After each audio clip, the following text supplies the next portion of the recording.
These are my first impressions of a garden rail loco. This is right at the very bottom end.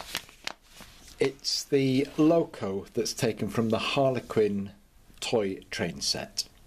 It's an electric toy. It happens to be G-scale, and it happens also to be made by Marklin, LGB. So its pedigree could be quite good. The reason I bought it is because I wanted one to hack about, and as other YouTube commentators have said, the LGB Steins locos I bought are rather too good to hack about. It's come from Germany. The first thing I noticed is it's very light. It's obviously plasticky and toy-like.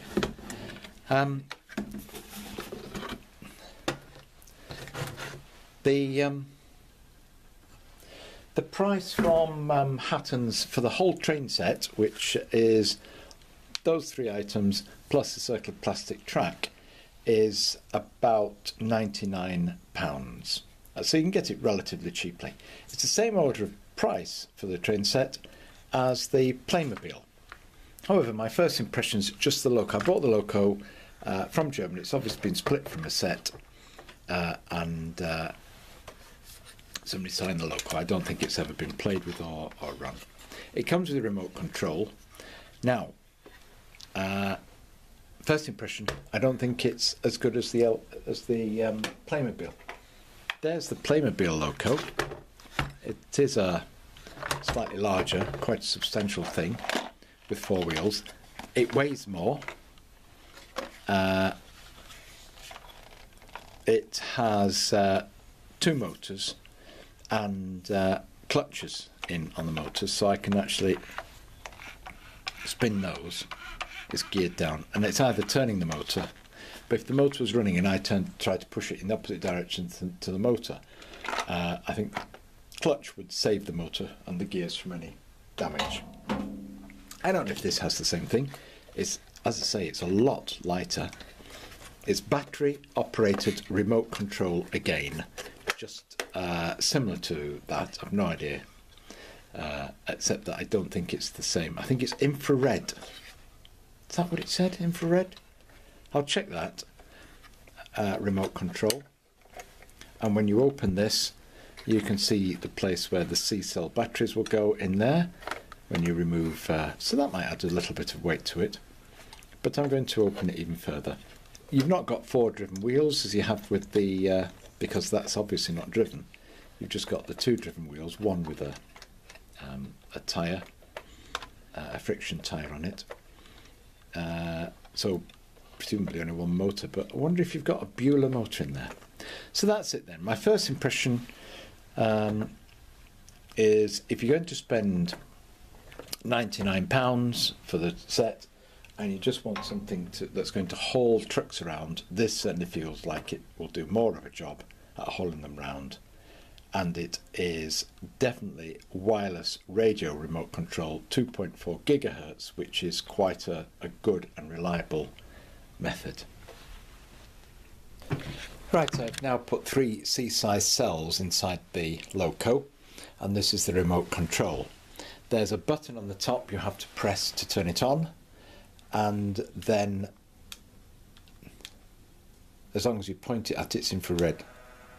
That's the slowest speed.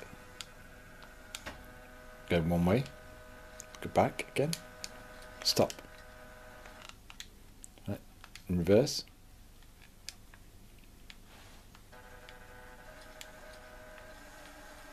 That must be going the other way.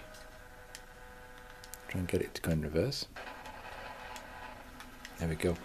Okay, it's certainly not as good as the Playmobil one at moving across the carpet. Let's try some sounds. Don't know what that does. Don't know what that does. Stop. Okay, the remote control doesn't appear to be operating from more than a couple of feet away from it. That just sounds like a squeak. That's the bell.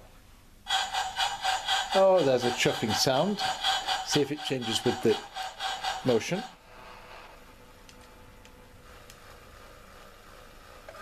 No, it stops with the motion.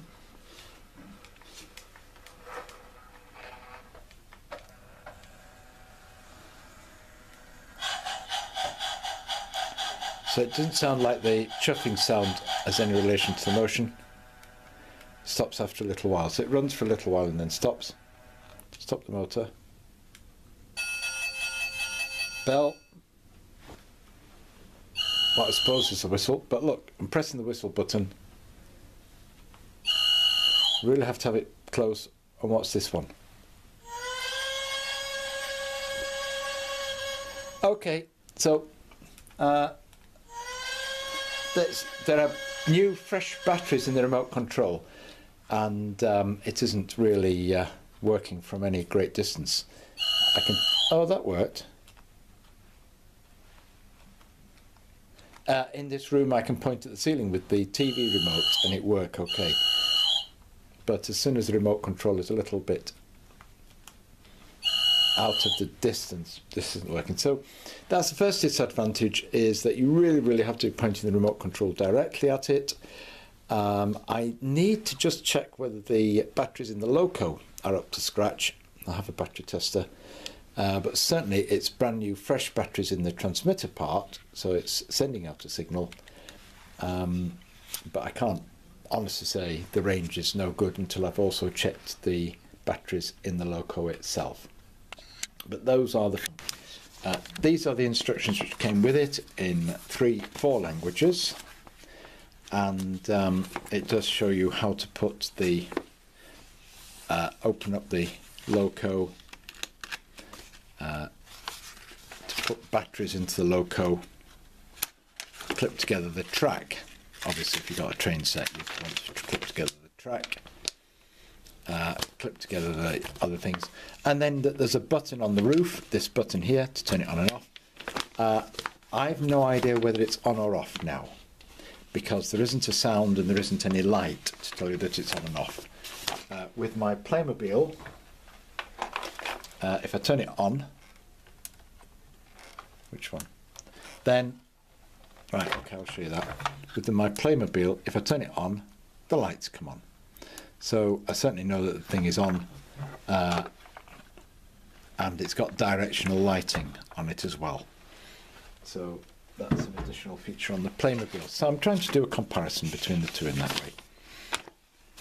Those are the functions, what it calls whistle blast, steam sound, bell, and conductor whistle. That was what that screech was. The screech was conductor whistle. It shows you can press the button once, twice and 3 times to give you your speeds forward and reverse. 1, 2 or 3 times. It does tell you have to point at the loco, and it does say that it can't be used if there are any obstacles such as a tunnel or anything. You just can't use the device.